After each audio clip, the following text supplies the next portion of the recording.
Going. Good evening, everybody. Welcome to the Ways and Means Committee meeting, May 12th. Let's begin this meeting, and we start off as we normally do with the Pledge of Allegiance and a moment of silence. I'd ask you to stand, please.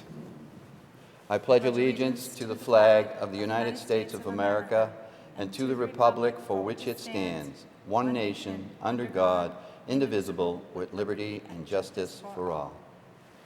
And if we could just, a moment of silence. Again, our thoughts and prayers are with the Sue Semino's family, the town council clerk, with the passing of her mother, Jean Penny. And we ask for you to remember all of those who have served this country and continue to serve in our military. Thank you. Please have a seat. Okay. So, subbing this evening as the town council clerk is Deb Starr, the assistant town clerk.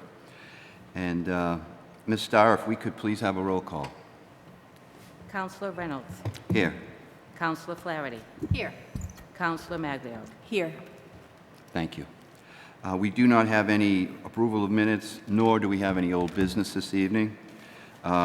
We will continue with the new business item.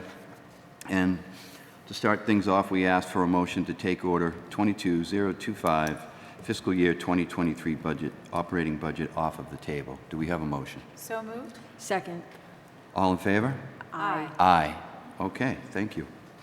That's unanimous. Chief of Staff Taub, would like you, give the floor to you to open up this evening. Thank you, Chairman Reynolds. Good evening, everybody. Nice to see you all again. Before you this evening are three, I'm going to say somewhat small but very mighty department budgets. Municipal licenses and inspections, the Department of Elder Affairs, and Planning and Community Development. A couple of notes. Our first two municipal licenses and inspections and Elder Affairs both do have revolving funds associated with their departments. And then in conjunction with the Planning and Community Development budget, we also have the Community Preservation Act appropriations that are voted separately as part of the fiscal year 23 budget. We had coordinated previously with Clerk Meadow and then Clerk Casey to begin this evening with municipal licenses and inspections because there is a Board of Health meeting scheduled for 7 p.m. that requires Director McGrath's attention. So with your permission, I would invite Director McGrath to join me at the table. And just for reference, if you're looking in your binder under Exhibit F, the budget begins on page 54, and then the salaries can be found in Appendix L beginning on page 44, and then the revolving fund is the Public Health Revolving Fund and looking to continue the spending cap of $50,000. So with that overview, I would turn it over to Director McGrath. Welcome, Director McGrath. Thank you very much. Thank you for the opportunity to appear before you this evening to present my budget. As you may be aware, I'm the director of the Department of Municipal Licenses and Inspections, which includes the Building Division, the Health Division, and the Substance Use Prevention Program. Within those divisions, we have building inspectors, plumbing and gas inspector, electrical inspector, code compliance, and ADA officer, the public health nurse, 2 health inspectors, substance use prevention, administrative staff, and myself. And this evening you have my budget before you. Over the past 3 years, I've continually sustained, as have other departments, reductions in budget. And at this point, I'm at pretty much bare bones to where there's really no more wiggle room to reduce anymore. So I appreciate your review, and I'm happy to answer any of your questions. Thank you very much. I would like to offer the first questions from Councilor Flaherty, please. Thank you. So as I look at the substance use prevention, which is on page 58, I noticed that the coordinator's position was not funded until fairly recently, and I thought I remembered that it was funded, well, at least it doesn't represent itself on the budget until recently. Is that funded in part through a grant, or is that fully funded through the general fund? It's traditionally been funded out of the operating budget through the departments in the town. This past year, it had to be reduced by 20 $21,000, and the difference in the salary was captured through earmark funding, legislative funding, that the town receives for that program. And if I may, Councilor Flaherty, to that point, the budget for the substance use prevention program was previously carried under the mayor's office program. And so if you look at page 7, in the prior fiscal, three fiscal years prior, you can see what the funding was as it was carried in that department. And then the entire program was shifted to municipal licenses and inspections. So it has been funded for longer than what you see on page 58, Okay. and the further history can be found on page 7. I understand. And the increase of 31.3%, is that through the grant? I thought the grant was just to supplement what the town cut, but there's a 31.3% increase indicated? The salary is at $83,946.08. It had to be reduced with reductions last year. $20,000 was reduced from that salary line item because the difference was made up, the $20,000 was made up through the earmark funding that the town had received. Now I understand. Yeah. Okay. That conservation comes through planning, not your office? That's correct. Okay. And I think that represents my main question for now, so I will pass the torch to somebody else. Thank you, Councilor Flaherty. Questions from Councilor Maglio? Great, thank you. As I look at this budget, as you mentioned in your brief introduction, there's not a lot here. And one of the things that stands out, given the nature of the work of inspections, building, health, ADA, et cetera, that there are certifications, CEUs, professional development, all kinds of things that go into staying current in a field in order to make sure that you're staying up with code or whatever the jargon is. But I don't see anything in here for training, for CEUs, for professional development, for anything I just mentioned. Right, those particular things would be under meetings and seminars for trainings, and also dues and memberships for any certifications that staff may submit. Now, please understand that some staff do pay those certifications on their own, and they can either submit to me for reimbursement or the town for reimbursement, or they would pay the certifications on their own. So, okay, I'm sorry, I'm just... Which the majority do pay on their own. So, okay, so that strikes me as what we would refer to from the state as an unfunded mandate, because there are requirements to stay current, but yet we're not paying for those requirements. No, the staff is all current on certifications. They can submit their renewal certifications for reimbursement, or they can choose on their own to pay it themselves. They have that option, and many choose to pay it on their own. So the 1,800 for meetings, and you mentioned some other funds. Dues and memberships, 573001, that has 1,500. So we're looking at 3,300. Mm-hmm. And for how many staff? At present, there are 12 staff members. So that's less than $300 per staff per year. Please also understand, though, within that line item are other types of memberships. There are association memberships that we are part of that we need to pay for. So that line item includes many different things, not just individual certifications. So that could be far less than $300 each. I'm sorry? So what I just did some quick math, and if we looked at 3,300 divided by 12 staff, we're looking at less than $300 each. And if there's other things that are coming out of that, then that's even further decreased. It could be. We haven't had a problem with that, though, so, I mean, if I had, I certainly would have brought it to the mayor's office and Nicole's attention if there was a concern about not having enough funding in that line item. So there's no concern about not having enough funding in that line item because everybody is staying current on their certifications, either because they're paying for it on themselves or they're asking for reimbursement, which there may or may not be for them, is Correct. what I'm hearing. Okay. And in terms of the ADA coordinator position,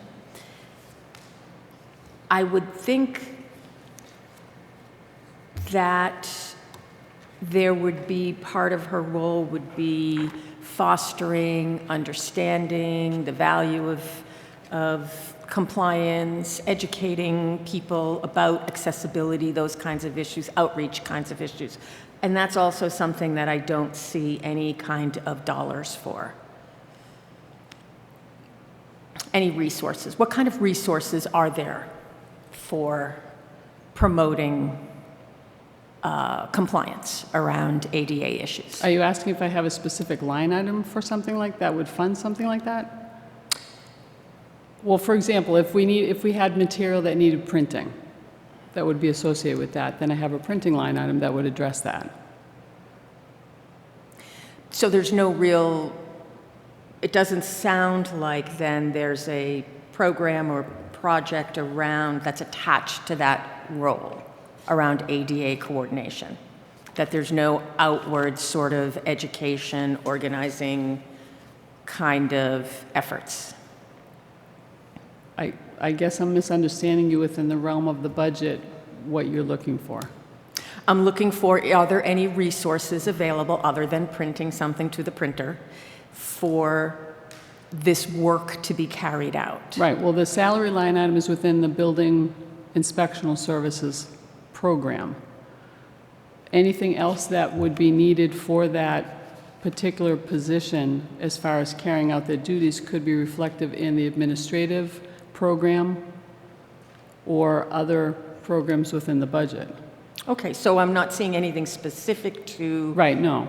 For example, question. building, health, they all, any types of operational type things, office supplies, data processing equipment, that all comes out of the administrative line item for the department. Substance use prevention is the only program that has its own categories within that, such as office supplies, such as postage, meetings and seminars, things like that.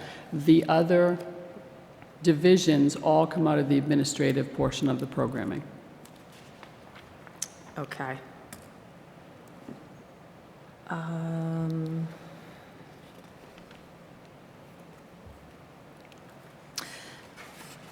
A question around you mentioned there are 12 inspector roles, FTEs.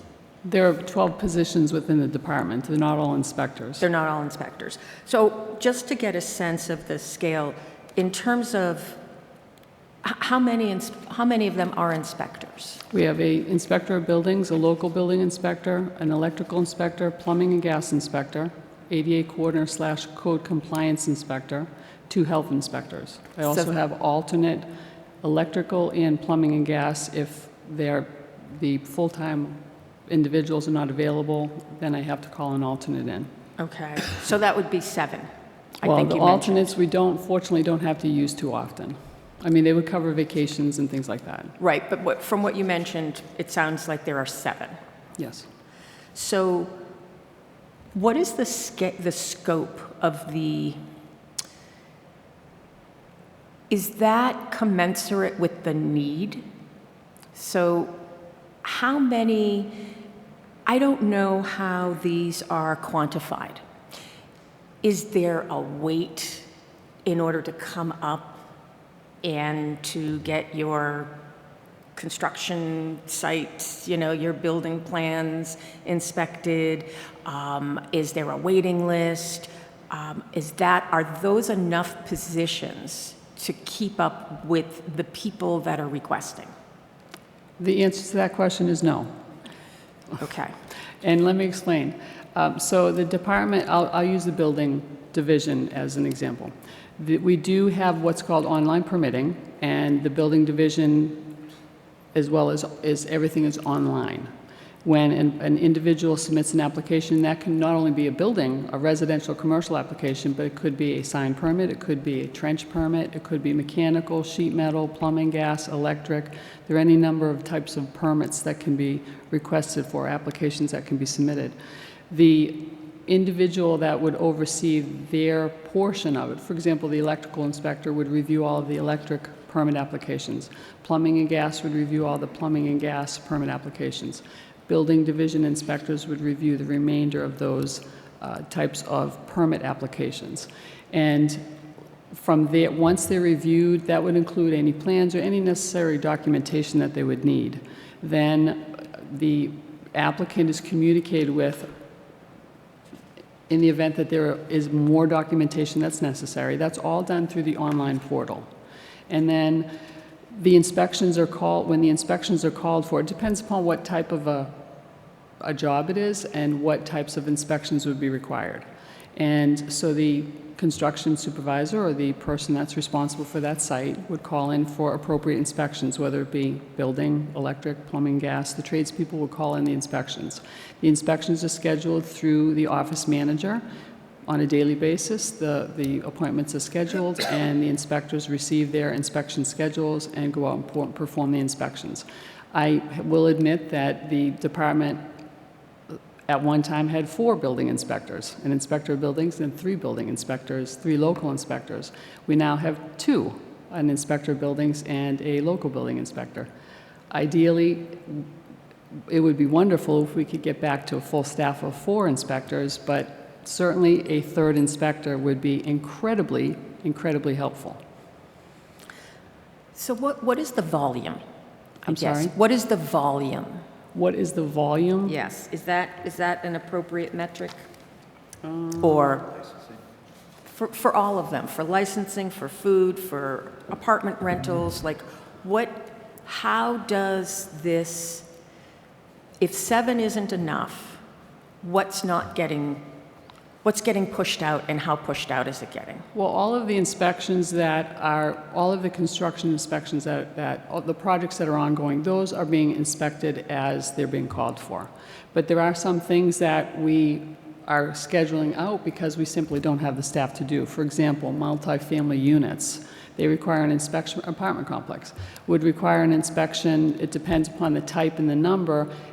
1 year, 5 years, it really depends. And so we're trying to get to those as quickly as we can, but that's something that may be bumped out because we simply don't have enough staff to do it. Mm-hmm. Another thing that we at one time were doing was going out when we had additional staff, because it's an important feature of and part of the program, is to review signage, review window coverage of businesses, because the zoning bylaws require a certain coverage, and making sure that those establishments are meeting the requirement of the code, as well making sure that oftentimes you'll see like A-frame signs and certain types of signage that's out on sidewalks and so forth, going through and making sure that those things are appropriately placed if they're even allowed. So it just allowed us an ability to go out and do more of an enforcement and patrol type opportunity that we don't really have now.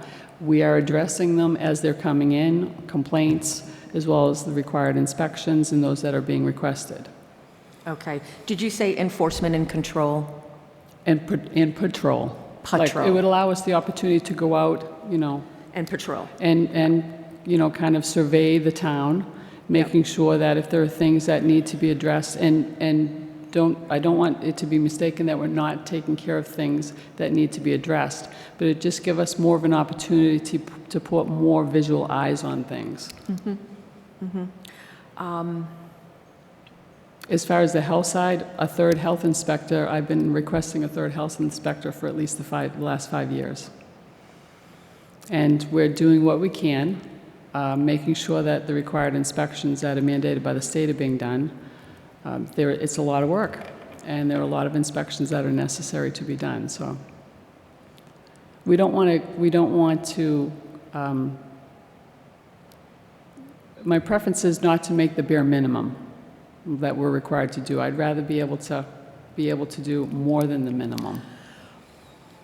Also, it seems in terms of the way the funding works, because there is revenue from permitting and licenses and all of those kinds, there are fees associated with that, that there's some retained earnings there. And so more investment in staffing could eliminate whatever is not being done, whatever backlog is happening, whatever the volume, Right. and that there would be a payoff to that. Well, the other thing to remember too is that we are permitting and inspecting work that we're aware of. Oftentimes when we're out going from one inspector to another, we may observe a property that in which there is activity going on that we discover there wasn't a permit issued on. And then we pursue that to make sure that they meet the required permitting and inspections. But there may be a lot of that activity occurring that we're not aware of. An additional inspector would provide us the opportunity to be able to, as I'd mentioned, patrol, get more visual eye, and trying to prevent that, because it's about public safety, and we need to make sure that these projects are being done by code so it doesn't create a problem for the resident and anyone else that may be involved in that property. And is there has there been any math done, any calculations done around what what that ratio is, that based on, this is the revenue that came in from these 3 types of inspections over the past year, and here are the trends from year to year? Right. Probably some 2 to 3 years ago, there was a study done to indicate if there was an additional inspector brought on, what type of revenue it could yield. And that, I say several years ago because with the reductions, that wasn't something that was being entertained. The position, bringing on another building inspector position could yield upwards of close to $100,000, if not more, based on what we were seeing as potential for projects coming through, as well as things that we are not able to get to as expediently as we'd like to. And given that pretty incredible direct return, what are the reasons for not, is there anything specific as to why that hasn't happened, why there isn't a request for that, given the fact that it could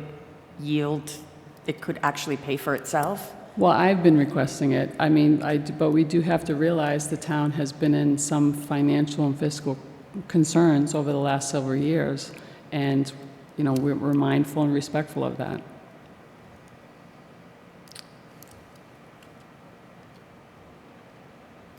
All right, I think that is everything. Thank you. Thank you. Thanks. That's it. Thank you. I know that Councilor Flaherty would like one more question. Actually, Councilor Maglio targeted the area that I was looking to discuss, but I will elaborate on that a little. I know that we have cut in this department. Well, we approved cuts to this department last year and the year before that, and it sounds like there were cuts even before then. And clearly that comes with a revenue drop because you can't do as much work if you have fewer people. That has a cost in terms of the frustration that residents or small business owners or investors have, frustration they feel when things aren't done quickly. And it can cost the town in terms of just reputation for being easy to do business with. So the question, and I will understand if you have difficulty putting a number to this, but to what extent have the cuts that we've seen over the last few years increased the wait times that people who need the office to perform some kind of inspection or review documents for permitting and so forth, how much weight has the wait time increased? Permitting and the receipt of applications and the issuance of permits certainly is a priority to us. Not only for the revenue resource, but also because we have clients that we're serving, and it's important that those projects move forward, not only for our department, but for the town in its entirety and the community. So those are very important to us. On the building side, for example, there are certain prescribed timeframes that we have by state law that gives us to be able to review plans and issue permits. We try and get those done as quickly as we can once the documentation is received. Some projects involve other department involvement. Ms. Santucci's here today, and she can certainly elaborate that our departments work very closely together on a large number of commercial projects. So those projects may take a little bit longer because there's a lot more of a review process. But both, I can speak for her department and our department, we try and get those out and the permits issued as quickly as we're absolutely able to, making sure that all of the reviews by each of the departments are completed. The residential is a little bit different. It's obviously they're smaller projects in most cases, and once we have all sign-offs from departments, all of the documentation is received. Again, we try and get those issued as quickly as we can. Okay, are you able to meet the state mandated parameters for responsiveness? Yes. Okay. Yeah. And- I mean, I won't say it's without difficulty. When you're short-staffed, I mean, we do everything we can, but we do meet the requirements. Okay. That is, I think Councilor Maglio asked everything else I was looking to have. Thank you. So, thank you. Thank you. Okay, again, good evening. Good evening. I'll try not to repeat, but I do first want to state that the Department of Inspections and Licensing does a great job with the limited resources that you've articulated, and you've been doing that over a number of years. So I think that has a lot, that's a kudo to you in the way that the department's been able to deliver on the services that are important, that, as some of my fellow committee members have already stated, that have really a far-reaching effect on how the revenue is generated and just overall health and safety. So, you know, I just wanted to start out saying that. And so you'd stated you had 12 positions, and first of all, I don't have any issue with the with funding that you have already, as far as with an eye towards, well, that looks like that might be a little too much. You need more money. That's the bottom line. I agree with you on that. But we all need more money. So you're doing the best you can with what you have. So you said you had 12 positions that you are that are authorized positions for you to fill presently. Correct. Right. Are all 12 of those positions, as we sit here today, are they all filled? Yes. So you have no vacancies? No. Great. That's good. And the so with the ADA coordinator now taking on the role of code compliance, I would imagine that that individual would have some type of support from some more seasoned inspectors, employees that you have. Absolutely. Right. So there's a learning curve, I'm sure, unless this individual already has the experience as a code compliance officer. The individual hadn't. Hadn't, okay. Okay. So, but you have to do what you got to do, right? Yeah. I understand. Chairman Reynolds, yeah. that employee's been serving in the dual function for the last 2+ years. And the ADA coordinator? ADA code compliance. Yeah. Okay, so, all right, okay, gotcha. So, my question is that I did get a chance to look at all the projects that the planning board and the ZBA and all those various, in the Planning and Economic Development Department they have. I think I counted, there's a few sheets, I think I counted some 30-odd projects, ongoing projects, that are still have open permits and that are pending, that have been applied. for, but yet have either not been heard or are about to be heard. And some of them are pretty significant in size, and they definitely do help the community. And one of the larger revenues from other sources other than our tax base and state grants is those fees that are generated by your department. A lot of application fees, but then again, once the projects start in earnest, there are various phases that there are assessments made by your building inspectors, your plumbing and your electrical inspectors that help us generate money. So with what I'm hearing also of how the town would like to move forward and take on life sciences, for example, we definitely will have a need at some point. My hope is that will generate additional funds for you to be able to backfill in areas that you need, one, to keep up with what you have to do, also to cover all the various responsibilities that fall under licensing and inspections.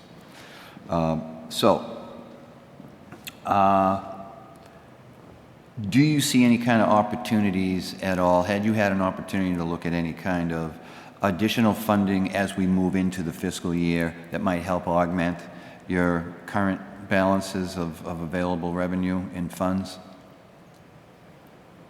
Anything from a grant perspective, maybe an ARPA, a look at that, any of those types of things? Absolutely. So we have, through the town, our substance use prevention coordinator has applied for the DCHD grant, and we hope to hear from about that on or about September, October, in which that would assist with funding for positions and operating expense for that program if it's successfully awarded.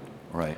We've also, the state, as a result of the pandemic, the state health department has recognized the disparities in staffing for health departments across the state. Mm-hmm. And in realizing those disparities as a result of the pandemic, because it clearly showed what staffing levels were available.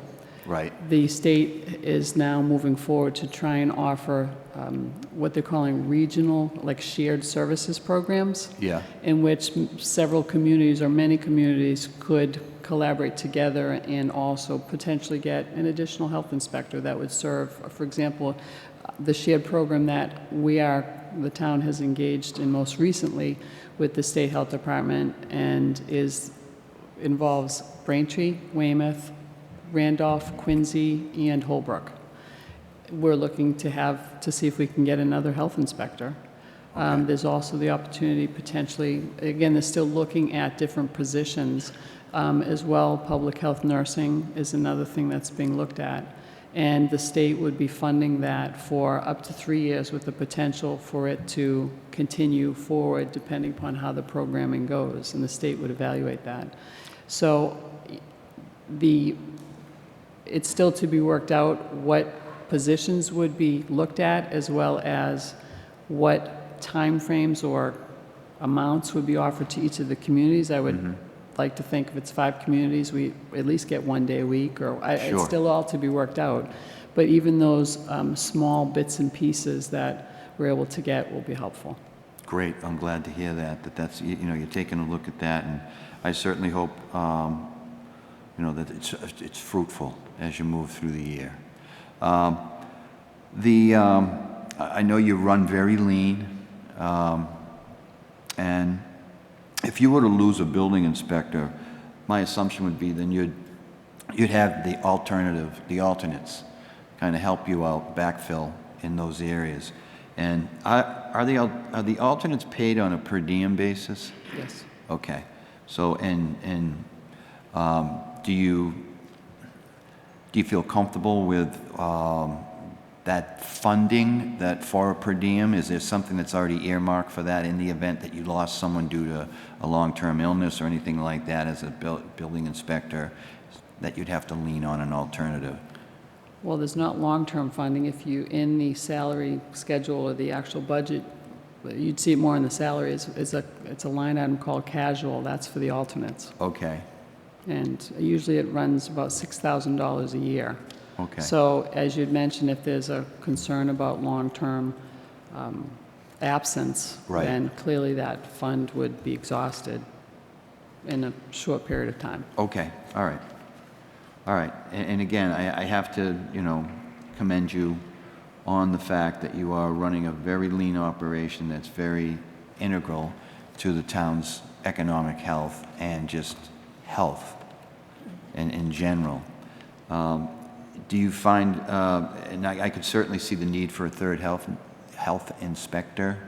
Are your building inspectors non-health inspectors, that is, their traditional roles? I know that you kind of deputized them to act as health inspectors as well. Is that still a program you're utilizing? During COVID, when the local health departments in each community were charged with all of the COVID response, with that being case investigation, contact tracing, all of the enforcement for all of the establishments, all of the businesses throughout each community, that was left to the health departments to oversee.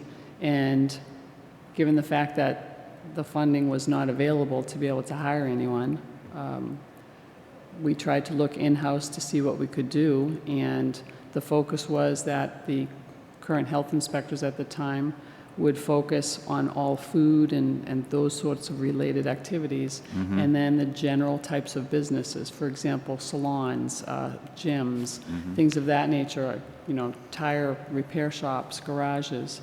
The building inspectors were appointed as special health agents through Mayoka Chorus to be able to assist the health inspectors in completing and performing all of those enforcement inspections. And to be perfectly honest with you, there were a lot of enforcement inspections because we were receiving a lot of complaints. I mean, Right. there was concern in the community about what was going on, and many people were concerned about establishments possibly not following face covering requirements, social distancing requirements. There were a lot of restrictions in place. Right. And, it was a matter of us going out and, possibly educating establishments to make sure that they're aware of the current requirements at the time, because, again, it was a very fluid situation. The requirements were changing all the time.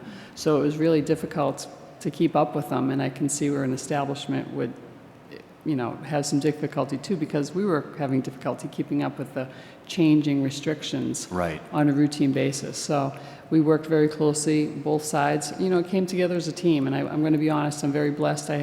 And I'm very proud to work with the staff members I work with. They're incredible individuals, and we work very closely as a team, and we all step up and we get the job done, and that's what happened during the pandemic.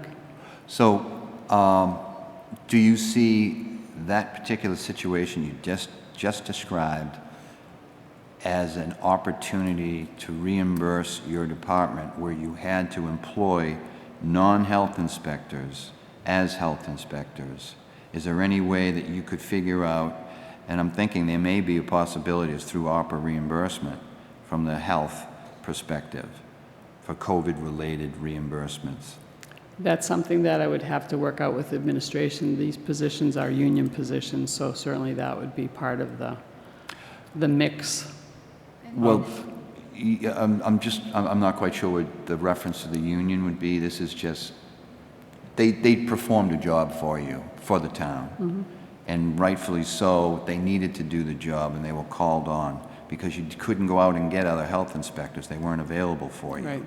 So you had to deputize them, and that is a situation I feel that could be reimbursed. So maybe Chief of Staff's top. Certainly. As we've talked about, the COVID-related funding is you have two categories. You have CARES and FEMA, which was available to us in the early stages, and you have ARPA, which is available now. And each have its own distinct set of requirements and also applicable time periods. Right. So for CARES reimbursement, that unbudgeted but COVID-related expenses were eligible for reimbursement. So in this situation, if the individuals were working during their regular hours in accordance with their regular rate of pay that was budgeted, that would not necessarily be eligible for reimbursement. But if they worked on an overtime basis, performing those COVID-specific responsibilities, then that expense would have been submitted either through CARES or FEMA for reimbursement back to the town. So those opportunities have already been taken? Yes. Okay. And then looking kind of from now forward for the ARPA eligible expenditures, those individuals I don't believe are currently serving in those roles. So their positions and the costs associated with their positions wouldn't necessarily be eligible for reimbursement through ARPA, but there are other potentially eligible expenditures within this program that we have looked at, including, for example, the salary for the public health nurse, or the percentage of the salary that is commensurate with the time that she spends on COVID-related matters. So things like that we're looking at currently, both in the 22 and forward into the 23 for potential reimbursement under the Rescue Good. Act. That sounds excellent. Thank you for that, that update. Are there any concerns, Director McGrath, about some of the reports that we're seeing now about a potential another wave of COVID, and how you may be positioned to handle it? It's always our expectation that wave is going to happen. If we look over the statistics over the last 2 years, traditionally what we've seen over the last 2 years is in the fall and winter we see surges in the Northeast. So we're definitely anticipating that, and we're always kind of on the alert for it. We do continue to monitor on a daily basis our COVID numbers, and those are really only the reported numbers. We must understand that there is opportunity now to do at-home testing, which is not reportable. So the numbers that we're reporting are only those laboratory confirmed reports. Okay. Fortunately, in Braintree, as Mayor Koukouris and Ms. Taub have mentioned in the past, and myself, we are very, very lucky that we have a wonderful, wonderful group of school nurses that assist us, and always have. They've done that, since I started with the town, with flu clinics and those sorts of events. We have another group of wonderful public health nurses that are retired that come back and help us, as well as school nurses that are retired and come back and help us. So I'd like to think we have a wonderful troop of nurses, and many of you have seen them at our clinics and assisting us with COVID response, and they're always on the ready and have expressed that to us in the event that we have another surge that we need assistance with. Great. Well, thank you. I appreciate that. That pretty much is the questions that I have for you. I'll ask my fellow committee members if there are any additional comments or questions from either. No? Okay. Anything in addition? The revolving fund. If there are Okay. any questions as it relates to that item. No, I did not, there's nothing jumping out at me from that revolving fund. I'll ask my fellow committee members if there's any comments. Anything? No. Council Maglio? Okay, so I think we're good to go with those two items. So thank you for your time this evening. Thank you very much. Okay.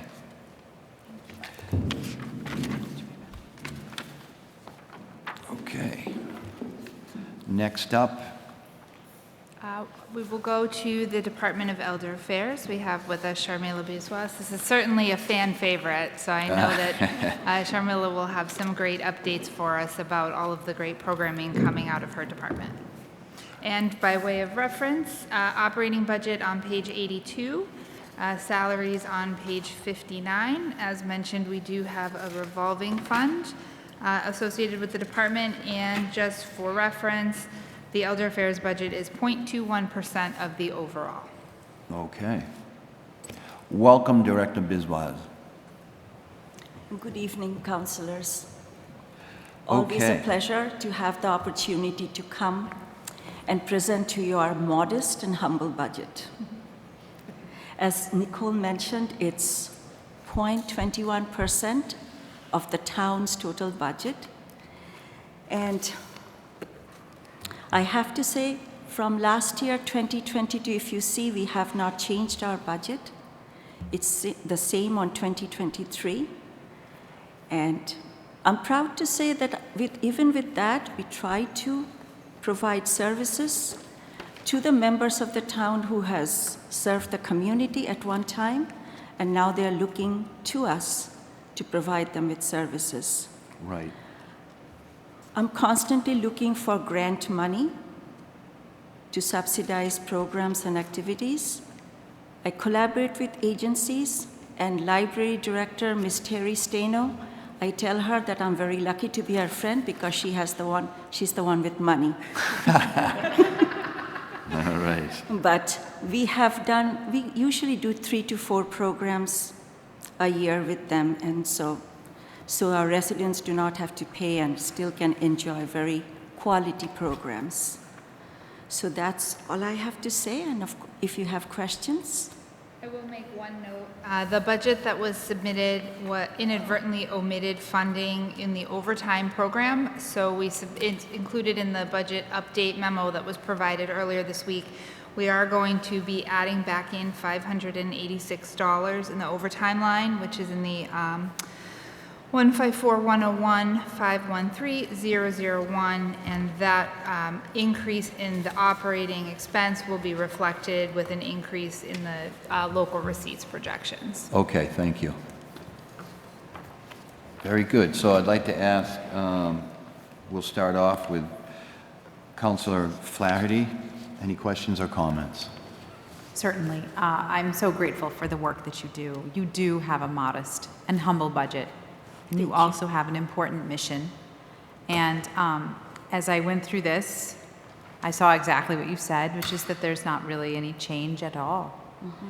And my question for you is, do you have any funding at all for programming? Is there any of these line items? I noticed that social activities was zeroed out a couple of years ago. That's when my grant funding comes into place. Yeah. Like there are agencies such as the Massachusetts Councils on Aging, State Elder Affairs, and then we have South Shore Elder Services. We get grant funding from them. We have a friendly visitor program, which is totally funded by South Shore Elder Services, which is an administration and aging grant. Since they have some ARPA money, tomorrow, after this hearing is over, I will try to get a grant from them, which has been my dream for a while, to have a town-wide dementia education. So I'm going to apply for the grant, and so hopefully I'll get it, and then we can use that. So there are different grants, and from the State Executive of Elder Affairs, we do get what is called the formula grant, and from that we try to do programs. If bad times come, we try to fill our line items, like pay sometimes, like gasoline charges went skyrocketing, and our ridership has gone up, so sometimes we'll substitute some of the formula grant money to pay for gasoline. So we, as I said, and I collaborate with a lot of agencies like assisted living, the town departments, to get some extra money and still bring in programs. So most of the programming, as I understand it, is funded through grants. Yes. How secure is the grant funding year over year? Like, sounds like the state formula grant, it is secure. Of course, you have to apply it every year. We call it the formula grant because it is given as a formula to the number of elders of the town. 2010 census is 8,044 seniors, older residents of the town of Braintree. So we are getting $12 per elder. So it's closely to $96,000. And I just asked Ed this evening, did that money come? They're very late.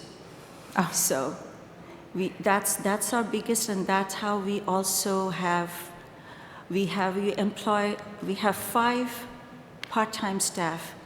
The salary comes from that grant. So yes, that grant is kind of secure because that depends on the formula of the residents we have in town.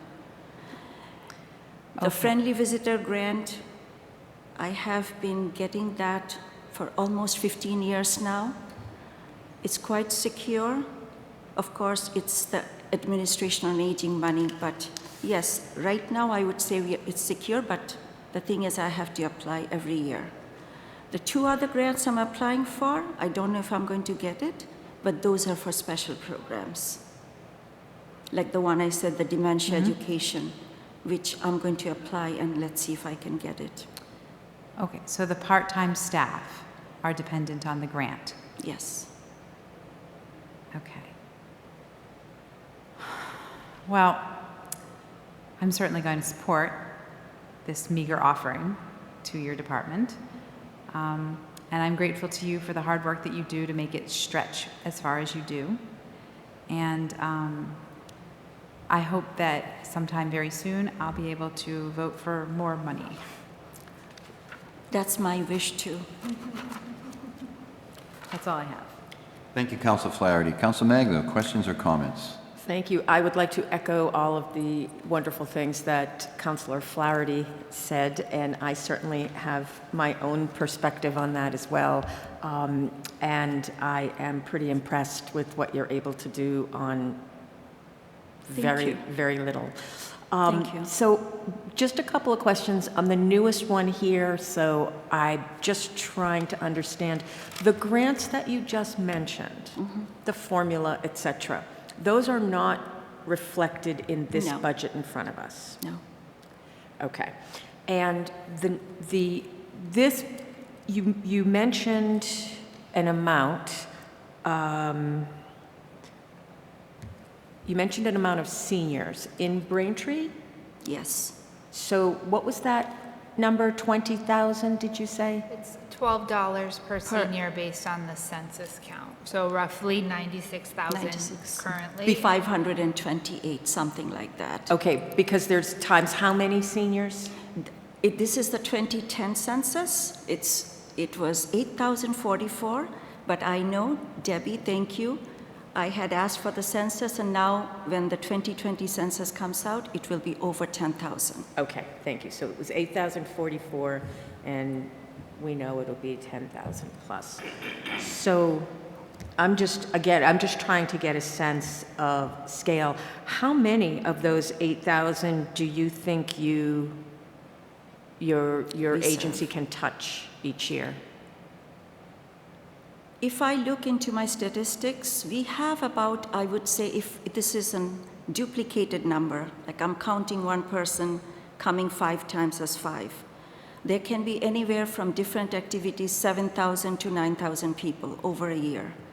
But if you are asking me how many people individually do I serve, they would be per year about a little over 3,000. Okay.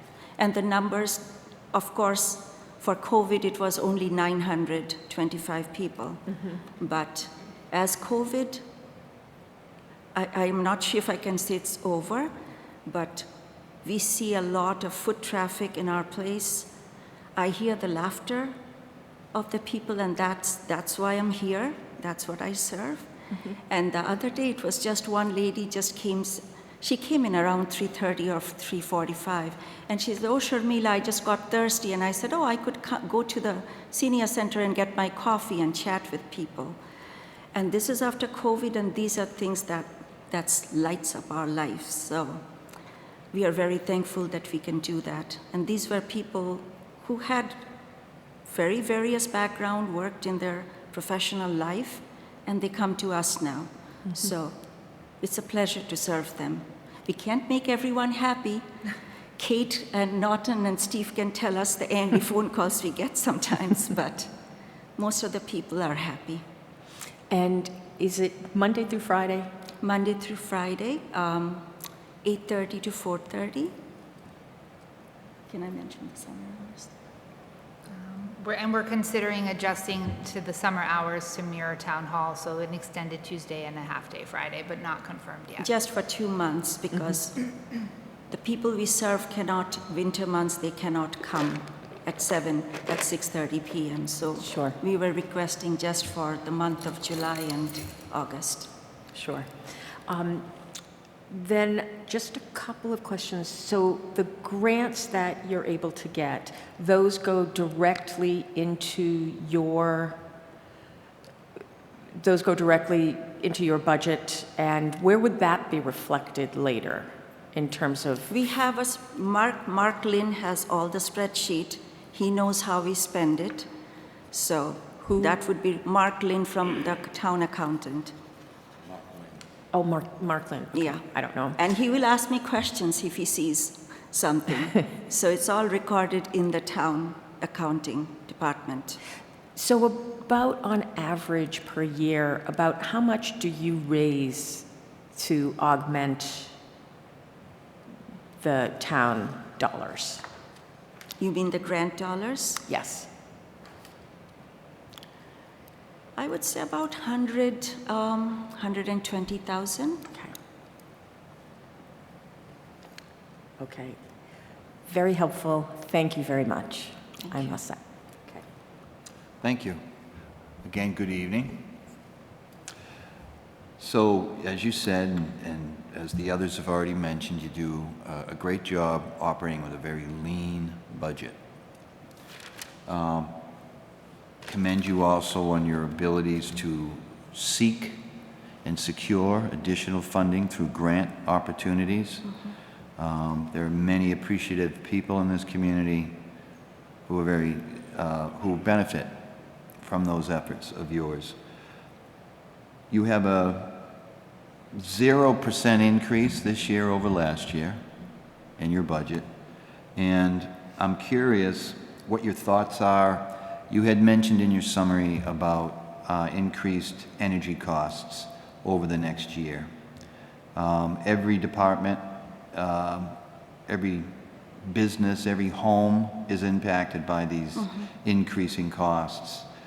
Do you have any concerns or tentative responses to additional funding for that need if you find yourself in the midst of the winter not having enough? Or are you able to use any of that grant money for those types of purposes? Yes. Good. All right. Good. Thank you. That's why we penny pinch all the time. We are very carefully, we look what we are spending. Gasoline prices, of course, we did not expect. Because last year we were very happy to, reduce our gasoline budget, but this year, and we drive 4 vans, which is constantly on the road. Right. So we are already running out of some town appropriated budget, but at least right now comfortable that we can use the grant money for that. That's great. And I do note in reading your newsletter that you do have regular trips to grocery stores, Yes. Ocean State Job Lot, places like that. It's all booked for tomorrow. It's all booked. Yes. Right. That's right. So those, and I can definitely see the benefit that provides to some people who just don't have access to transportation.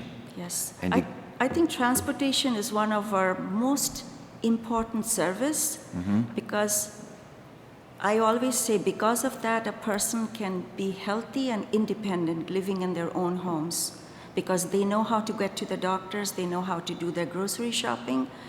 And I think we are very lucky to have staff who goes above and beyond what their job description is. I just sometimes say, please don't tell me what you're doing, but because of that, we can serve the people who are looking for our services. And also one thing we haven't started after COVID, in the evenings, people who really cannot go out, we take them to restaurants. We call it a supper club. So it's like they will take them there at 4, which is midnight for some people. So they will go there, they will enjoy a meal. One of our van driver goes and stays. And that is something we would like to start again. Okay. Because that is just giving them, they dress up, giving them entertainment and really a sense of, and again, living, I would say. Okay, and that makes sense. And again, I think Councilor Meadow may have asked this question about for activities and events, you get an opportunity to utilize grant money secured to help pay for those types of items, and that I would assume would include things like going out to dinner. Also, I know one of the big things that was very popular that you offered before, and I'm not quite clear if it's been reinstituted since post-severe COVID, I guess is a way of saying it, used to go to casinos and different things like that. We usually do not as a rule, we don't really do much of the casinos, Right. but I think we are going to do the Encore.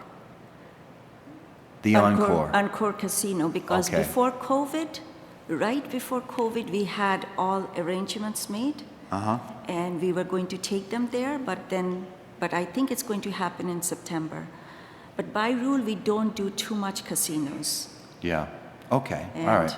but- Okay. Thank you on that. There's really nothing else, I guess, for us to cover this evening. You're very straightforward. You're the reality you're facing, the plan you've put together, straightforward, and I, for one, wish you tremendous luck Thank you. and fortune in gaining additional funding through these available grants, and that the services that you provide are continue to really, I speak with a lot of seniors on a day-to-day basis and on a weekly basis, and a lot of your customers, your patrons, I should say,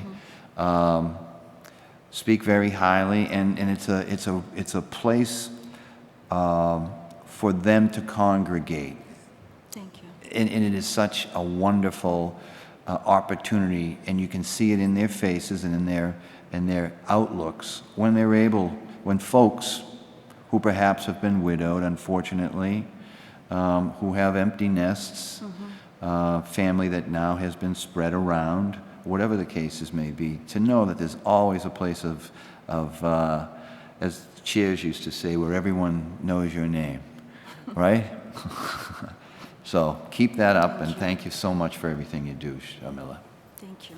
Thank you. We have the revolving fund looking to keep the max spending cap at 30,000. If there are any questions with regards to that. I'll ask the committee members if there are any questions or concerns. I will ask Director Biswas if the revolving fund serves your purposes, or if you have any questions or any concerns about it as it stands. You're asking me if I have concerns? Well, I would want 2025 fiscal budget to add some money in the line items so I can use my grant money for other services. But right now, I think we can manage, so I am confident we can I do mean that. specifically about the revolving fund. Oh, the revolving fund? No, no concerns. Then I have none either. Thank you. Thank you very much. Councilor Maglio, any questions or concerns? No. Okay. Neither do I. So again, thank you, Director. Thank you. Thank you, Sean.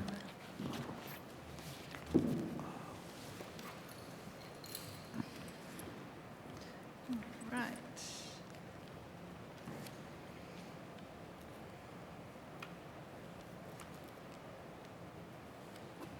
All set. And last but certainly not least for this evening, we have Planning and Community Development under the direction of Director Melissa Santucci-Razzi. The operating budget begins on page 27 of Appendix F, and the salaries can be found at page 15 of Appendix L. Thank you, Ed. This budget makes up 0.38% of the overall fiscal 23 proposed budget. And while it does not include a revolving fund, the Community Preservation Act appropriations do fall within this department, so we will be looking for approval on those this evening. I don't recall specifically, and Deb, maybe you can help me, if those have a separate order number, and I don't believe that we have taken that up or tabled it, so we would just be looking to address that this evening as well. And with that, I would turn it over to Director Santucci-Razzi. Actually, just to, if I may, excuse me, Director, I do believe we do have a separate motion for that. Order 22026. 22026, perfect.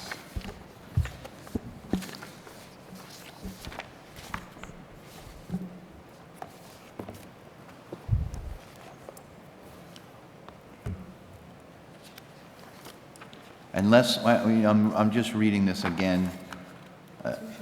You have a request for CPA funds? So included within the budget motions are motions C1 to C5, and those are voted separately from the operating budget. And so I do believe that they were given a separate order number as part of the package. So we would be requesting a vote on that this evening, or referral to the full council on those items this evening. Okay.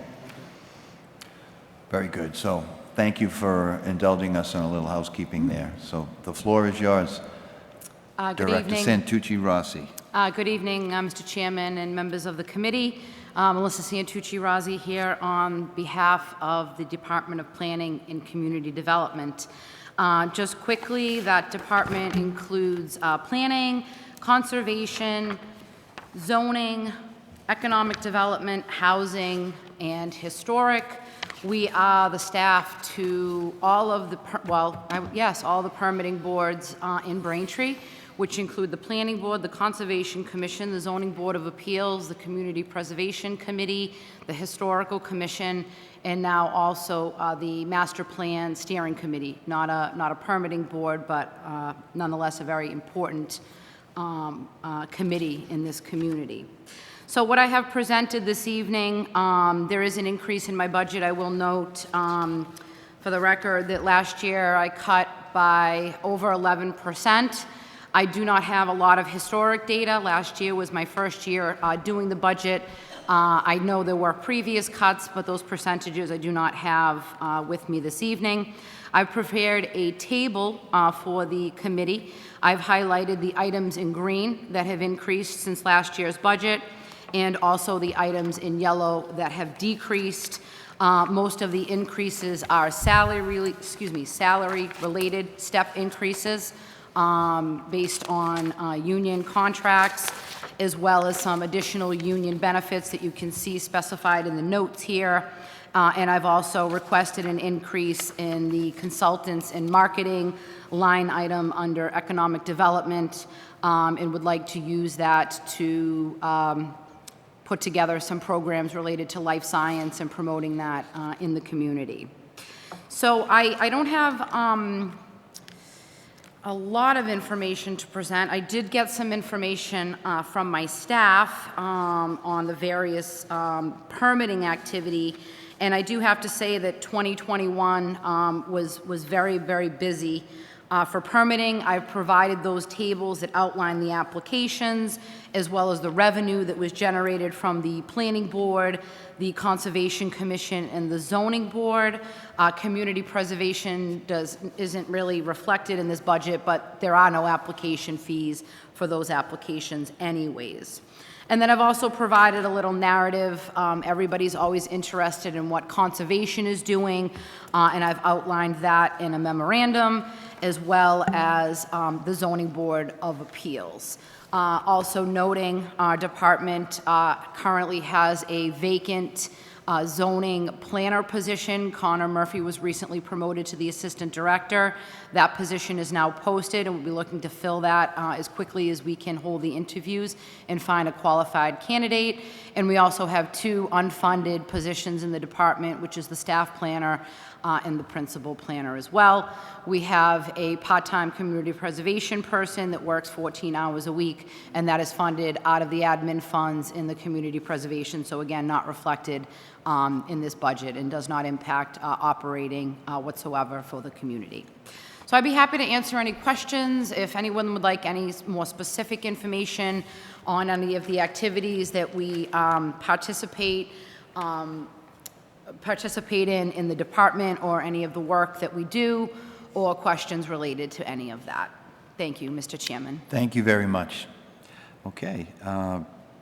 Councillor Flaherty, do you have any questions or concerns or comments? Certainly. So on page 27, there is a line, it says admin EXPE, and I think that's the staff planner, which it says is not funded. But I think I'm misunderstanding, because there is $10,000 in there. That's not the staff planner, Okay. Counselor Flaherty.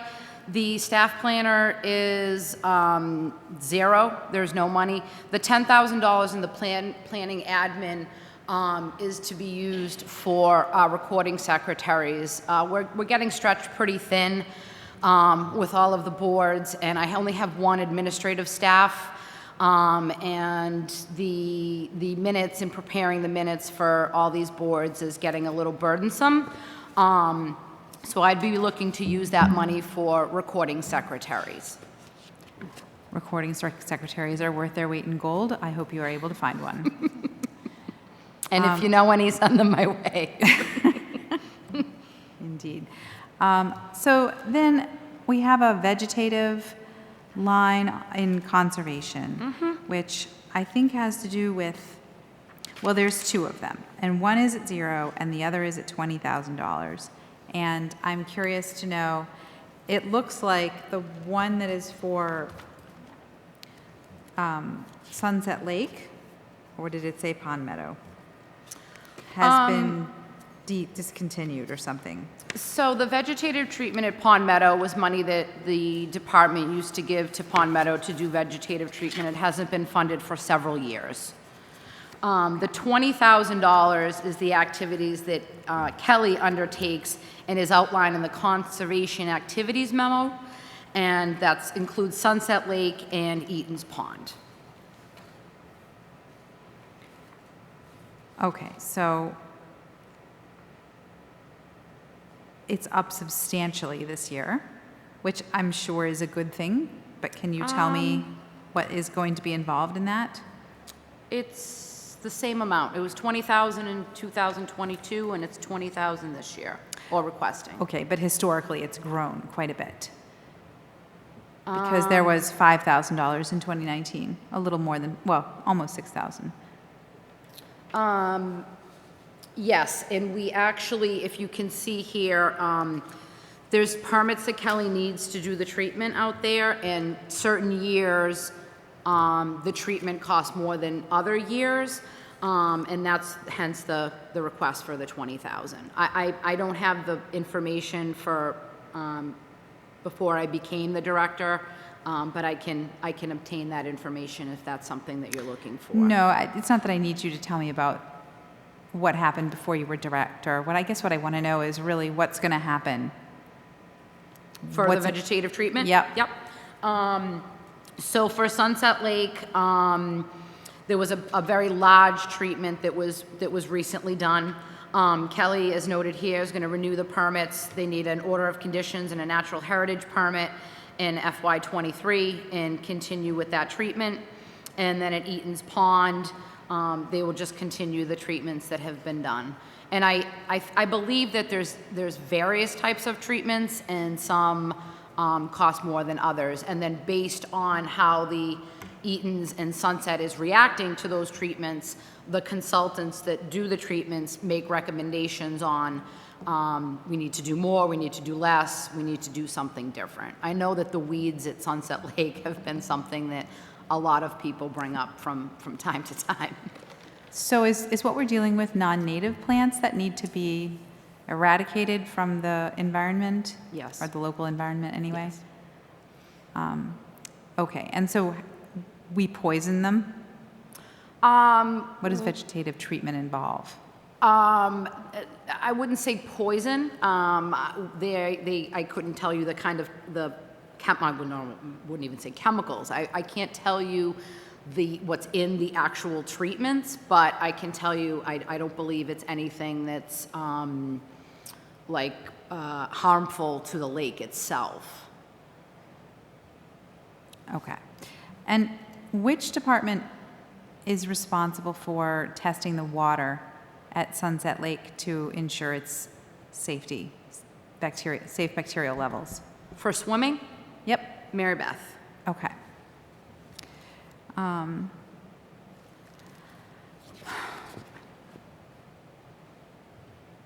The last question I had is on page 30. We have a zoning administrator. That's for the ZBA. Nobody on the ZBA itself is paid. unless I'm wrong. They're not. So the zoning administrator is not you.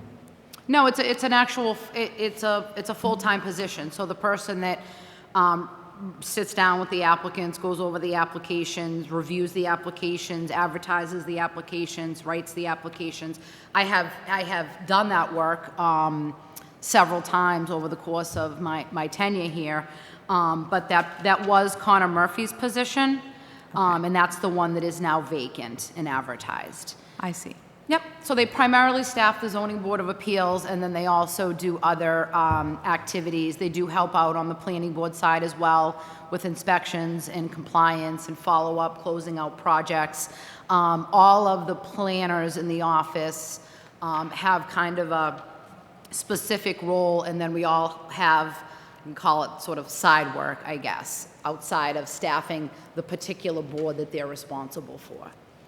Okay, that clears up a lot for me. Thank you very much. That's You're all I have. welcome. Thank you, Counselor. Counselor Maglio, any questions? I Comments? have some questions also. Hi there. Hi. So, first of all, props to you, because I stayed on till the very end of the meeting earlier this week, where you were until, I'm sure, well past midnight by the time things quieted down. I think that's kind of a common thing for you, and I just want to say that it's really something, the way you are everywhere, always. Thank you. Thank you. You're welcome. So I just have some questions to just kind of make sure it makes sense Sure. to me. And actually, Councilor Flaherty got to a few of them. You know, I always have to ask about vegetative things, and she did that, so that was great. So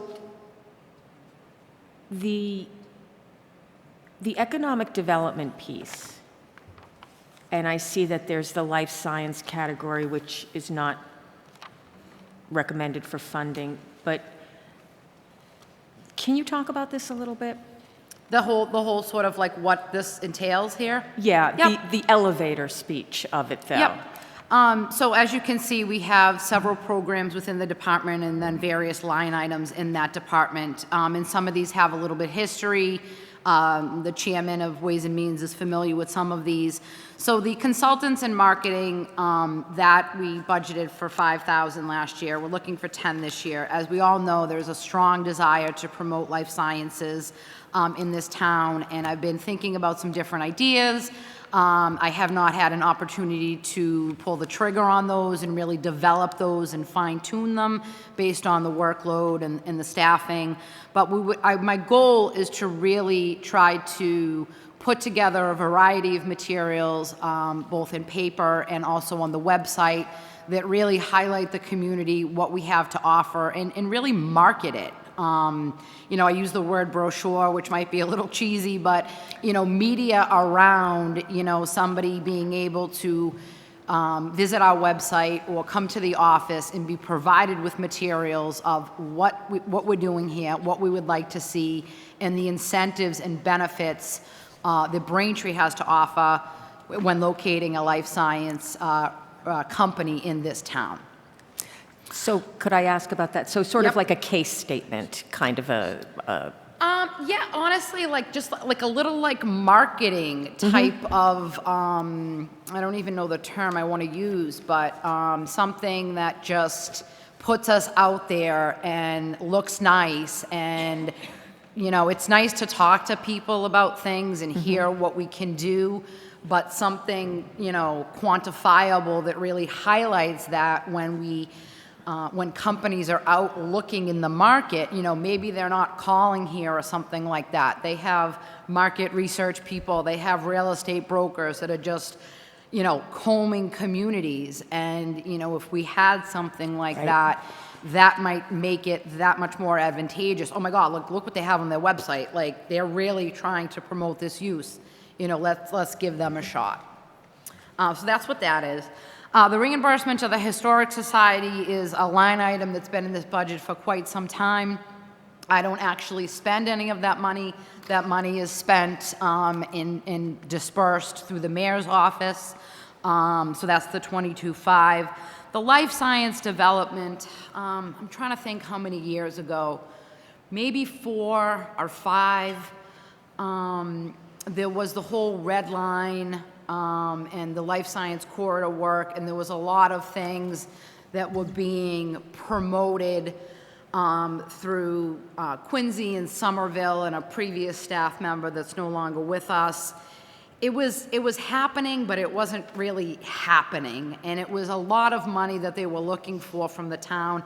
I believe it might have been $25,000 or even $50,000 a year, and anybody that knows the amount, please correct me.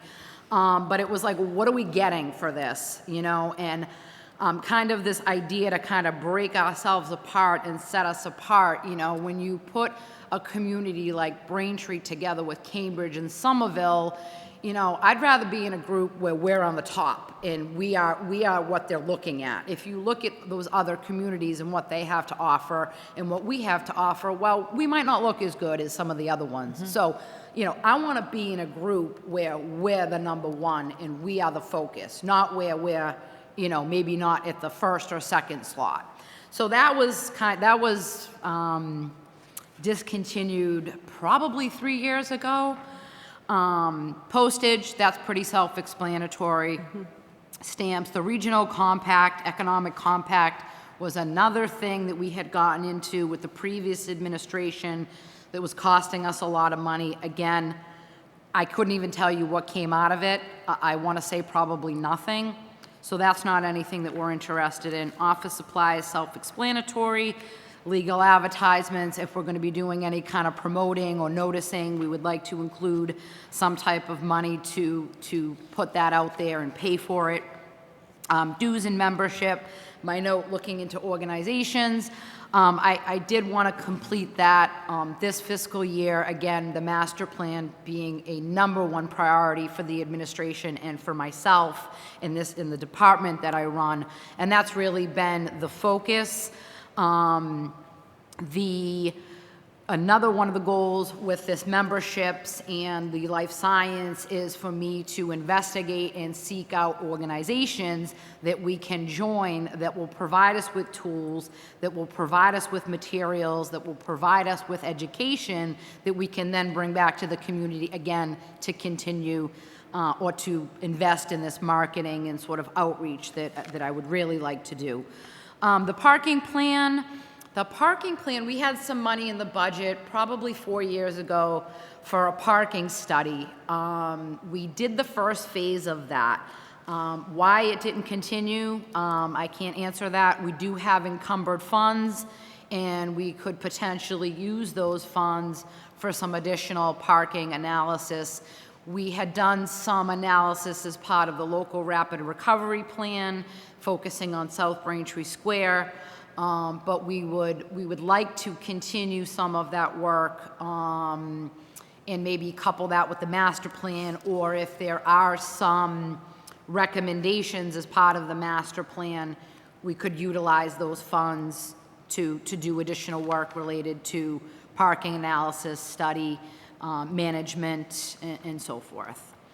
And then data processing, this line item occurred in the economic development line for quite some time. That's the line item I use to purchase computers for the staff and other equipment. We bought some software, Adobe software. We deal with different types of documents and being able to convert old things and new things and vice versa. That's what we use that for. Great. Thank you.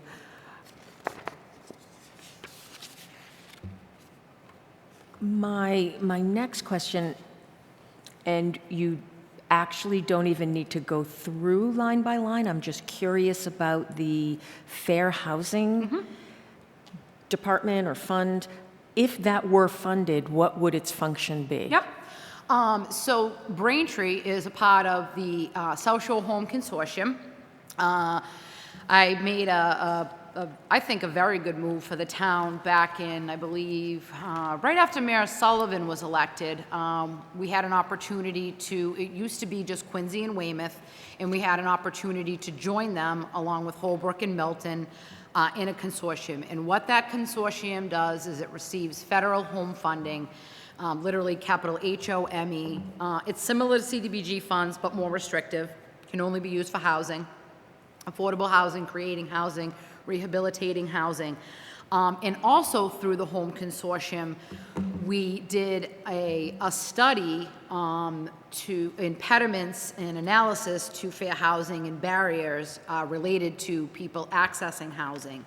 And what we do with the money, we'd like to do it every year, we didn't do it through COVID, is we have workshops. So we held one here. One year we did, when foreclosures were big, we did a foreclosure workshop. We had a whole bunch of counselors come from NeighborWorks, which is a CHODO, which is a community housing development organization led by Rob Corley. Wonderful organization. If you're not familiar with them, they do unbelievable work. So we had that. Then we had a Fair Housing 101 session here as well, and we had all different kinds of information about fair housing, tenants' rights, landlords' rights, and just a great opportunity for people to come and ask questions related to fair housing.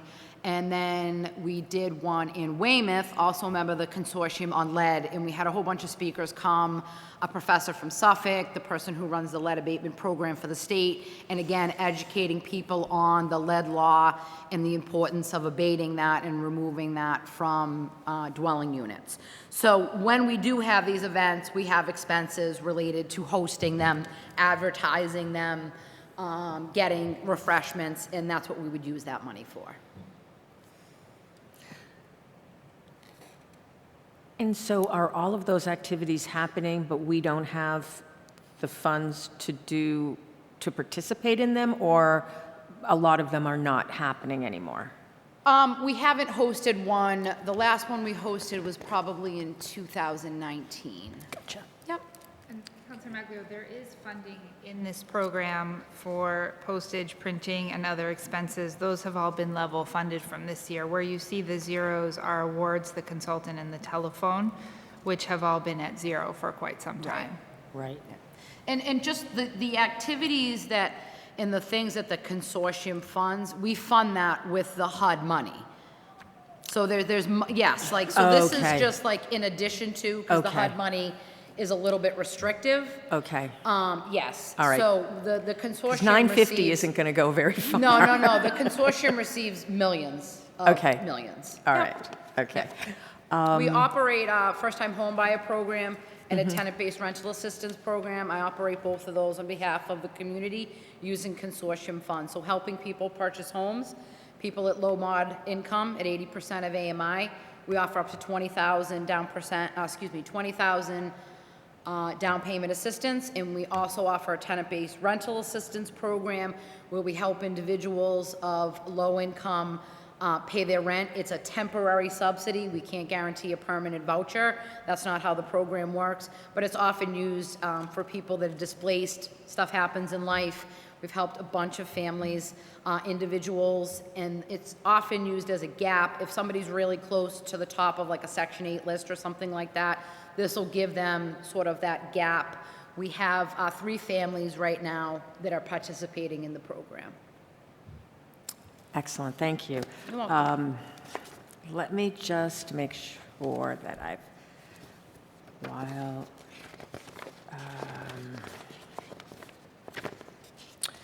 so I think my last question, I'm just making sure that I got everything. How many staff do you have? What is your FTE? So I have one administrative staff, myself as the director. We have an assistant director, a zoning planner, and a conservation planner. And then we have the principal planner, which has been unfunded for a while, and the staff planner, which has also been unfunded for a while. So that's 5 staff, 7 positions, but 5 are funded and filled. Yes. And then there's a part-time. Yes, the part-time is community preservation. That's paid not out of the operating budget. Okay, okay. I'll close with the list of projects that are going on was really helpful.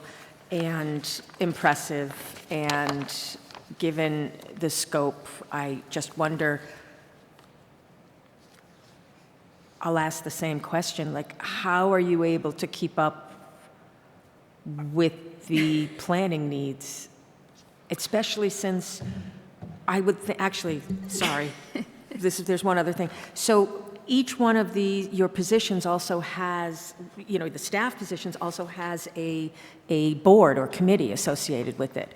And is that you that does all of the staffing for that? I know that I see the assistant director at some, I see the conservation planner, but I also see you at most of them too. So. Yep, so how we sort of do it is the conservation planner staffs the Conservation Commission, the zoning planner staffs the Zoning Board of Appeals, and then as the director, with the assistant director as well, would be responsible for the planning board, the historic, and we also assist, obviously, with community preservation, and then the master plan steering committee as well. I attend most of the council meetings and the subcommittee meetings. As soon as we get a full-time zoning planner, Connor will start to integrate more, but he's still doing the zoning planner's job plus additional responsibilities since his promotion. So sensitive to not, burn people out. I just keep going, and that's just how I get it done. It's very impressive, and what comes to mind as I think about the admin positions or coordinator or almost sort of junior kind of positions, that would be such great exposure to this field, this career, and it would offer some career growth and development to be able to have some newer, less experienced, I would imagine, folks in the office to be able to handle some of that volume. Yes, I think any additional staff would be helpful. We do have funding for an intern that is kind of a... It's like $3,000, right? Yes, and on kind of a... But I have to be honest that an intern also takes time. Sure. And energy. And my energy right now and my time is really focused on work product and promoting the initiatives that we have in front of us. I would like to, when I have some notes here, I think it says when I have full staff. So it's hard to really, we're kind of just all we are really just working it, and it's really hard for me to understand what the needs of the intern would be until I really get everybody in their roles and everybody's got their main work and their side work, and then we can start to develop more side projects or research projects, organization projects. I could go on and on and on about other things that, we could do. But we are primarily focused on permitting, development, keeping an eye on the current projects that we do have. The conservation planner is very busy with a multitude of grants and sort of, I would say, those side projects as well. The zoning piece of it is intensive. A lot of inquiries from residents. The residents require a little more time, a little more hand-holding than some of the developers that we see. It's a different style of sort of meeting and helping and assisting. And we just do it, and we get it done. My bar is high. My staff knows that, and they definitely get it done. I'm very, very lucky for the staff that I have. They work very hard. They're here at night constantly, and they care. They care a lot about what they do, and I think that makes a big difference. All right. Thank you. I'm You're really welcome. done. Really done. Thank you, Counselor. Okay. So a lot of questions asked of you, and I've just got a few. Just a clarity first off, just to confirm for me that you are, I hear two different expressions. I think they're the same position, though. Comprehensive zoning admin versus zoning planner. Are they one and the same? No, so the comprehensive zoning admin, Mr. Chairman, is when we were doing the comp rezone, we carried some admin funds outside of the consultant cost for different activities when we would host events and things like that. So we're not doing that, so we don't need that anymore. Okay. Yep, that was Okay. not staff related or salary related. Very good. So the zoning planner is the position that was created about 5 years ago, if you recall. Jeremy, Correct. he was that position was called zoning administrator, Yep. and that's what you're calling the zoning planner? Yes, I'm sorry. Yes, Okay. it is. All right, Yes. thank you. All right, thank you. We're all planners, That's the so- role that Connor has been playing, if you will, Correct. filling as a kind of additional duty, as he was the principal planner? No, Connor was the zoning administrator prior to being promoted. Okay. So, all right. So the staff planner was a vacant position? So, well, just a little, quickly, he went from intern to staff planner to zoning administrator, To assistant? to assistant director. Okay. And he was not backfilled in any of those other positions except for your plan for the zoning planner? Correct. Okay. Yes. Thank you. All right. Just got to get my scorecard straight. And I'm just making sure I understand the questions. Okay, it was just a clarification. We're using a couple of different expressions for the same role. Yes, I I apologize. just wanted to be clear, that's all. Yep. Okay, because they all play in different roles, and you've done a great job in kind of juggling all of that. Thank you. I do get a little concerned, though, that, God forbid something happens to you, all right? Well, Yeah, exactly. ask the big guy to Right. keep an eye on me. Okay, that's right. So, for the master plan initiatives themselves, that is the number one role, really, of your focus, or number one priority of your focus outside of the regular applications, special permits, site plan reviews, et cetera, where you can do your review.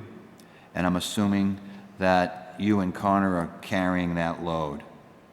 On the master plan? I'm sorry, I kind of separate the master plan. I said as you had stated as what your number one focus Oh, yes. is going forward in this fiscal year.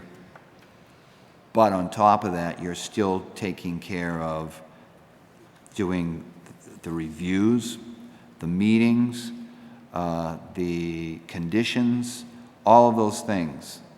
And for each project, if you will, I know that you assign a project, a application to another staff member. In this case, your only staff member outside of yourself is Connor Murphy, correct? Yes. Okay. So, with that, is there, and I'm glad to hear that you've got budgeted money for the zoning planner, because that zoning planner, from my understanding, can be a little bit of a hybrid for you to help you fill in some other areas, of course, depending upon that level of experience who's going to fill that position. Okay. So I'm clear on that. I'm done with that staffing question. The master plan initiative, so just to go back to that, do you see any further funding required in the fiscal year of '23 for that? I do not, Mr. President. Mr. Chairman. President, thank you for No, that. Mr. Chairman, I'm at so many meetings and there's so many presidents and I know the chairmen. feeling. We had $200,000 appropriated for that. When we put out the RFP, we made it known that we had $180,000, so I've held back $20,000 as that process grows. For example, we're having our community forum on the 21st, so I'll use some of that money to buy supplies. We will have some water and snacks for people. When you have these large projects and you have a consultant, I've always thought, hold back just a little bit because other things might happen during that process, and we'll be able to tap into that additional $20,000. For example, when I had to do the advertisement and put it in the Central Register newspaper, I used that other funding. What time and where is that community forum happening? Thank you. The community forum will be held on Saturday, May 21st, right here in Cahill Auditorium. We're going to be firing that up at 1 p.m. We'll have some opening remarks from Mayor Kokoris and maybe a few from myself. And then we're going to have an open house style. so that residents don't feel like they need to commit for the 2 hours. They can come and go at any course during that 2-hour period. We're going to have stations all over the room. The Master Plan Steering Committee members will be manning the different stations. Connor and myself and the consultants will be floating. We'll also have BCAM coverage, not your traditional coverage because of the format of the event, but I've asked for them to come and bring a camera, so hopefully we can get some, interesting questions to residents and capture a little bit of that energy for the folks at home. Great. And I'll be there with bells on. Okay. I know this question was asked, and I may have been reviewing a note, and so I apologize ahead That's of okay. time to ask you the second time. The consultant line under economic development for $10,000. Yes, that money is going to be for my life science marketing and whatnot that I Got had it. spoke of Okay. To Councilor Maglio's questions. All right, again, I'm just trying to match up Yeah, your I- spreadsheet descriptions to what we have in the Munis descriptions. Okay, thank you. My last question for you. Are you required to carry any money in your budget? And I think I know the answer, that it's handled by our legal department, for any legal fees for appeals and that nature. I am not. Okay, so that is fully under the legal department would handle anything in that nature. That's correct, under the legal services line in the law budget. Terrific, thank you very much. Okay, so I wish you the best of luck going forward this year. Thank you. You are, as the Chief of Staff stated at the beginning of tonight's meeting, the 3 departments might not have the largest budgets, but they have I should say, very significant impact on our community. So thank you to all 3 department heads this evening, and thank you, Ms. Santucci-Rossi. Thank you for the opportunity this evening. Certainly. Now, we're done with the budget piece, and we're going to move on then to the community preservation funds. So we have a vote that is required. I think we have to table this motion first. Okay. And then we can move on to. Understood, right. So that'll be our last piece of business this evening, but before we do that, we are going to continue. We're not going to be taking a vote on 22025. We will be tabling that where we have continued hearings on the 18th. So do we have a motion to table Order 22025? So moved? Second. Hold on one second. All in favor? Aye. Aye. And that would be to Monday, May 16th. Continued May 16th on Monday evening. Correct. Correct. At 6 p.m. Okay. Now, next item for discussion we have is 22026, Mayor, Fiscal Year 2023 Budget, Community Preservation Committee, or take up any action relative thereto. So, is there any opening statements that you would like to make, Director? Yes, I would love to. Thank you. So you have the community preservation budget in front of you. Number one, I'd like to thank Ed Spellman. I am continually asking questions and trying to get my hands around this money and when it comes in and et cetera, et cetera. So here we are in April. I have to put this together. Now it's May and we're here. And what we've done this year is we've taken the surcharge, and the interest, which Ed does his numbers on his math stuff that's above my pay grade. And then we have the state trust distribution. And historically, if you look back, we have been carrying a figure of as high as 101,000 back in FY18 and as low as 78,000 in FY 2019. What I did was I went back and I looked at actually what we get from the state. So I went back and I looked at last year's number, and Ed helped me, and he went back and looked at a few years' numbers. And what we did this year was we took the last 3 years of what we got from the state trust distribution, and we took an average, and that's what we have factored into our budget this year. So instead of like 95,000, it's 263,000. And the reason I am doing that, and the reason I need to clearly understand that, and I would like everyone else to get their arms around that as well, is that allows us to put more into the various buckets, and it also allows me my admin money, which I can use to pay my part-time staff, do appraisals, do advertising, things of that nature. It's 5% of your total CPC budget, so it increases my admin funds as well. So this year, we have $1,135,309 putting forward to the community preservation budget as a total. We've put $200,000 in each of the buckets: community housing, open space, and historic preservation, noting that open space includes recreation. And then as you can see, the admin fund is $56,000, and then the rest of the money we put into the undesignated bucket. So just trying to tighten this up, trying to understand what comes in. It's a little bit interesting. So the money is budgeted now, and the money comes in from the Department of Revenue in November.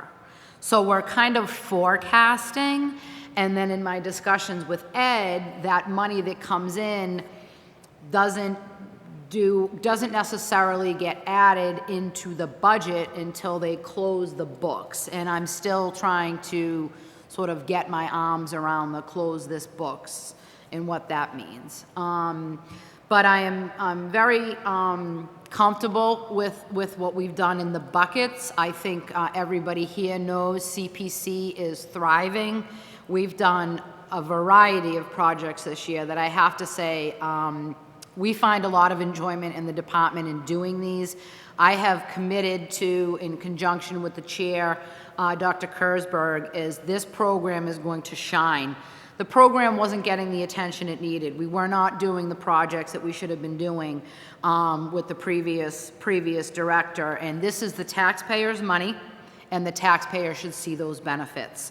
So I can't talk enough about that. I mean, we could have a whole session on CPC and how awesome it is, and I know we touched on it a little bit at some of the council meetings, but it's an awesome program, and I am committed to spending that money to benefit the residents of Braintree in a variety of categories. Thank you. Thank you. Okay. So we do have 5 motions to that point that has just been described by the planning director. There will be 5 votes to allocate that money. And so I will ask at this point for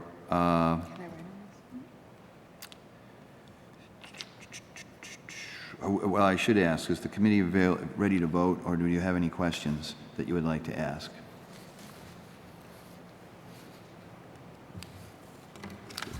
Council Flaherty. Really, I think, considering that the Community Preservation Committee has looked at this, and these are their recommendations as well, I am happy to support this. Glad to know that we have a thriving program. Happy to do my tiny little part. Thank you. Councilor Maglio, any questions, comments? Nope, I'd say same.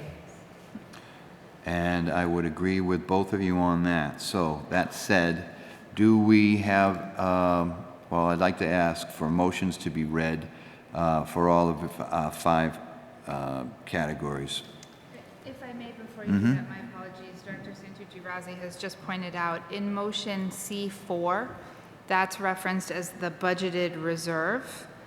And if we could just make an amendment to note that as the undesignated, as opposed to budgeted reserve, undesignated, and we can provide follow-up revised motions, but for purposes of the vote this evening, just an administrative matter changing that. Change it to undesignated reserve or just undesignated? Undesignated. Thank you. If I do that, it will read appropriated from the Community Preservation Fund to the Community Preservation undesignated as provided. That's what it should say? Is that right? Yes. Okay. Thank you.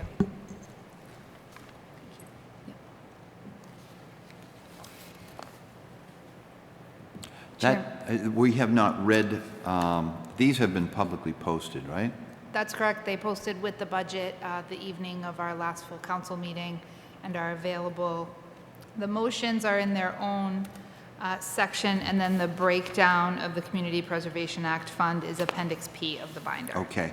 My question, I guess, and I'm not quite sure from a parliamentarian type review, with that change, with it stating, we're changing the budgeted reserve term to undesignated, and that where this has been publicly posted already, that we would probably need to make just a reference to that language being changed as the motion is being read or prior to. Certainly, and we will provide revised motions, and any revisions to the budget will get posted on the website and will be made publicly available so that folks can see any changes that were made as we went through the process. But for Okay. purposes of this evening, I believe that the adjustment can be made, the motion can be read as adjusted, and then we will follow up with the documentation.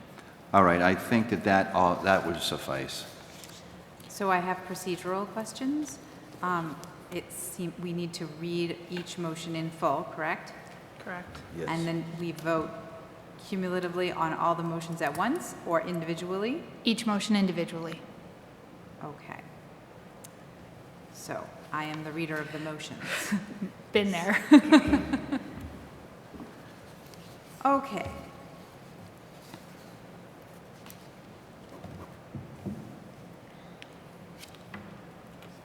I would like to move that in accordance with the provisions of Massachusetts General Law, Chapters 44B, Section 5, and the recommendation of the Community Preservation Committee, that the sum of $200,000 be appropriated from the Community Preservation Fund to the Community Housing Reserve for acquisition, creation, preservation, or support of community housing, or the rehabilitation or restoration of community housing that is acquired or created as provided in Massachusetts General Laws, Chapter 44B, Section 5. Do we have a second? All in favor? Aye. Aye. I'd like to move that in accordance with the provisions of Massachusetts General Laws, Chapter 44B, Section 5, and the recommendation of the Community Preservation Committee, that the sum of $200,000 be appropriated from the Community Preservation Fund to the Open Space Reserve for the acquisition, creation, or preservation of open space, or the rehabilitation or restoration of open space that is acquired or created as provided in Massachusetts General Laws, Chapter 44B, Section 5. Do we have a second? Second. All in favor? Aye. Aye. I would like to move that in accordance with the provisions of Massachusetts General Laws, Chapter 44B, Section 5, and the recommendation of the Community Preservation Committee, that the sum of $200,000 be appropriated from the Community Preservation Fund to the Historic Resources Reserve for the acquisition, preservation, rehabilitation, or restoration of historic resources as provided in Massachusetts General Laws, Chapter 44B, Section 5. Second. Okay. All in favor? Aye. Aye. I would like to move that in accordance with the provisions of Massachusetts General Laws, Chapter 44B, Section 5, and the recommendation of the Community Preservation Committee, that the sum of $478,544 be appropriated from the Community Preservation Fund to the Community Preservation undesignated, as provided in Massachusetts General Laws, Chapter 44B, Section 5. Second. All in favor? Aye. Aye. I would like to move that in accordance with the provisions of Massachusetts General Laws, Chapter 44B, Section 5, and the recommendation of the Community Preservation Committee, that the sum of $56,765 be appropriated from the Community Preservation Fund to the fiscal year 2023 Administrative Operating Fund, as provided in Massachusetts General Laws, Chapter 44B, Section 5, said funds to be expended under the direction of Community Preservation Committee and by the Director of Planning and Community Development. Second. All in favor? Aye. Aye. Okay, so there is motion 22026 has, we have made the recommendation, and we will forward that on, communicate that to the full council at our next meeting. The, let's see. So that does it for the business of 22026. And I just want to point out here that I do believe that the, our last motion, I should say second to last motion of this evening is going to be on 22025, which is the budget. Okay? To table the budget? I think we did that already. So right there should be 25. Oh, I see what you're saying. We did that already, right? See that right here? We just No, I did think that, we so just- what we're tabling is 25025, which is his full budget process. Right here. Correct. But we already did that. Yeah. We haven't tabled it for this evening. We Yes, we did. We've already tabled 2225? Yes, we did. Okay, then. And we have already taken care of this business here of 26. So really, that is our business for the evening. Yes, oh, absolutely. And as I have been remiss in my previous meetings, I want to thank BCAM, I want to thank Bill Needham and his crew, and Wes back at the home office for providing excellent support for us, and we're looking forward to that to continue. So, do we have a motion to adjourn? So moved. Second. All in favor? Aye. All right, our next meeting will be May 16th at 6 p.m. Thank you. Thank you. Good evening, everybody. Good evening.